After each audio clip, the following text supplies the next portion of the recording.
Alô, alô, ficcionados pelo Big Brother Brasil, pessoas que gostam também de estudar o comportamento humano, que gostam de ciências sociais, antropologia, etc. Estou passando aqui para falar sobre o que aconteceu ontem no Big Brother, com o assédio sexual que aconteceu entre o participante Pedro e a Jordana. Deixar já de claro aqui dito que meus sentimentos aí pelo que aconteceu. A produção já deixou bem claro, né, o apoio à Jordana, e hoje eu vou falar um pouquinho mais sobre o backstage, ou seja, mais sobre quem é interessado aí no Big Brother e como ele funciona. O que me chamou a atenção, hoje de manhã eu não estou assistindo o Big todo dia, mas na minha bolha chegou aqui pelo meu algoritmo, através das redes sociais, o que aconteceu, e eu fui ver as imagens e eu vi muita gente comentando nas redes, principalmente no X, o antigo Twitter, que cadê as imagens da despensa? Faltam imagens da despensa.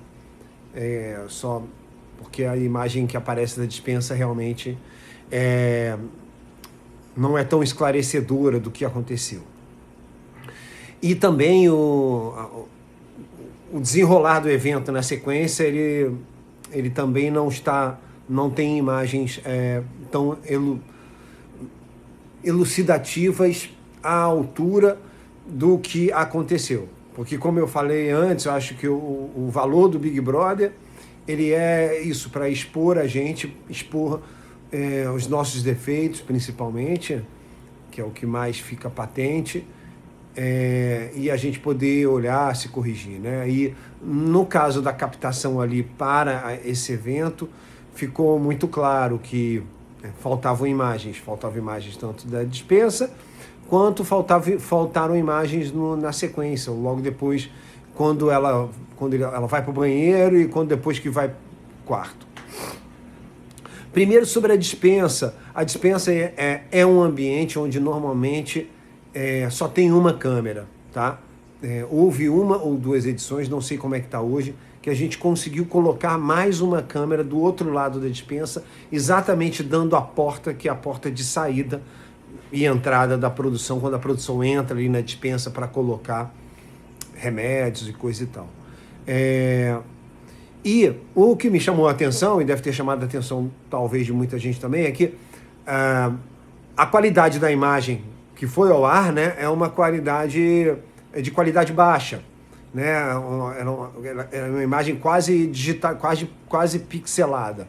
Isso acontece porque provavelmente não, com certeza quem estava ali no comando, acompanhando, fazendo a captação, não estava acompanhando aquela história, porque aquela imagem, ela é uma imagem retirada do mosaico da Globoplay. Dentro do mosaico de quem paga o pacote da Globoplay, existem, se não me engano, 12, acho que são 12 câmeras, uma delas é a da despensa. E quando acontece alguma coisa que a gente sabe depois, normalmente vai tentar resgatar essa imagem. Essa imagem ela tem baixa qualidade, porque ela não passou pelo processo de normal de estar no que a gente chama de PGM, no corte.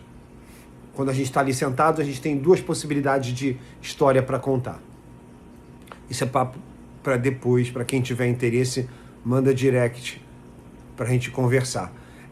Então ali ficou explícito, que para mim ficou claro que haviam duas histórias que estavam sendo contadas ali e que não era a história, né, onde aconteceu isso, ou seja, onde o Pedro foi na despensa e assediou, tentou tocar, tentou beijar, e não se sabe bem o que aconteceu, porque não tem imagem, com a Jordana, né?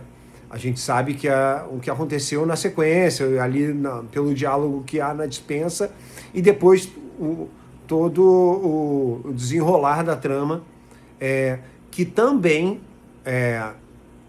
foi utilizadas as câmeras que a gente chama de ISO, né? Que são as câmeras, que normalmente são as câmeras das imagens gerais que dão apoio para a história.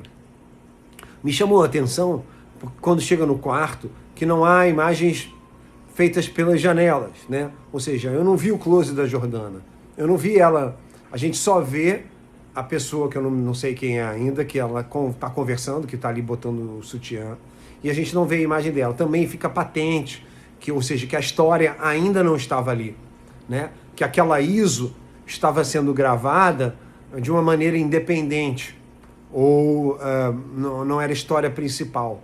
E aí eu fico curioso, de repente, quem acompanha o Big, acompanha o Pay-Per-View 24 horas, pode me mandar direct dizer se haviam duas outras histórias tão interessantes quanto aquela.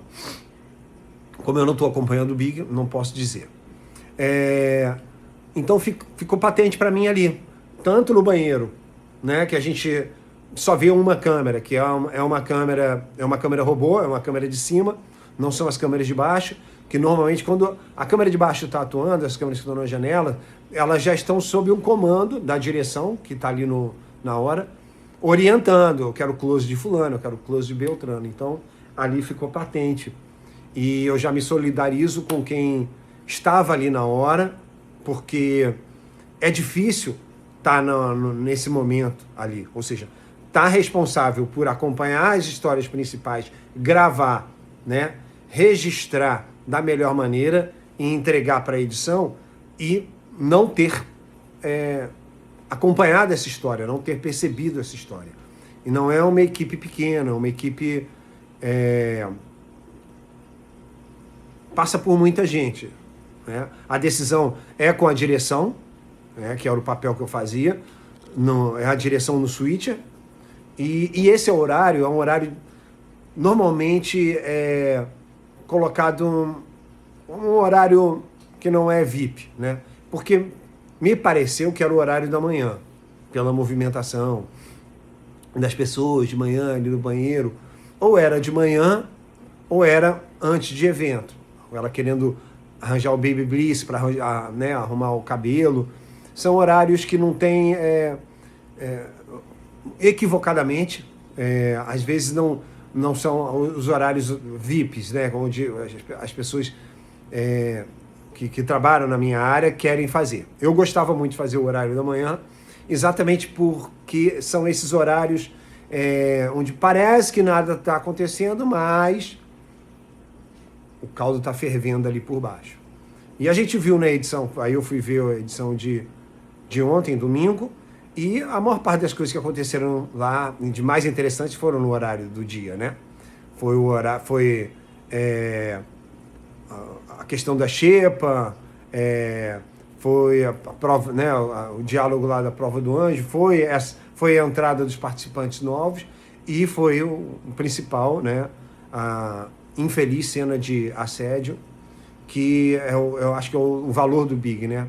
A gente entender a dinâmica de como se dá na cabeça, da nossa cabeça, né, na cabeça dos homens, como é que a pessoa se habilita mesmo com tantas câmeras, fazer uma coisa dessas, né? Se sentir à vontade para importunar uma mulher, para assediar uma mulher, para tocar numa mulher, sem que haja permissão, sem que haja, né, não havia a menor sinalização, não havia o menor interesse da pessoa, por pura fantasia e loucura da cabeça de uma pessoa. E antes que alguém fale também da escalação, é importante que, né, eu tenho certeza que a escalação se deu, o time que escalou sem ter nenhum indício de que psicologicamente a pessoa tem aquele tipo de conduta. Também na ficha criminal dele com certeza não há, porque não entra ninguém que tem alguma anotação dessa na ficha criminal. Então é isso, para compartilhar minhas experiências aí, 25 anos do meu primeiro Big Brother e tantos anos de experiência e ainda apesar, passei 2 anos de detox, mas agora acabei assistindo de novo, então é aquilo, né? É uma cachaça. Então é isso, me solidarizando com a família da Jordana, que deve estar muito abalada, e também com a família do Pedro, principalmente a esposa dele. Ou seja, esse perfil da pessoa que entra com o filho, né, com a mulher grávida, é um perfil já que tem se repetido, né? A gente já viu pessoas com esse perfil entrarem. Eu me lembro do Pyong Lee, que acho que é o mais... E vários outros. Mas aí tem 2 tipos. Tem um cara que entra para fugir da responsabilidade que está lá fora, que infelizmente é uma característica masculina dos dias atuais também. E tem outros que entram para, como normalmente todos dizem, para tentar levantar recursos para essa fase da vida, que é a fase da vida que a gente vai estar com filho novo e precisa de dinheiro, e etc. e tal. Então, é isso.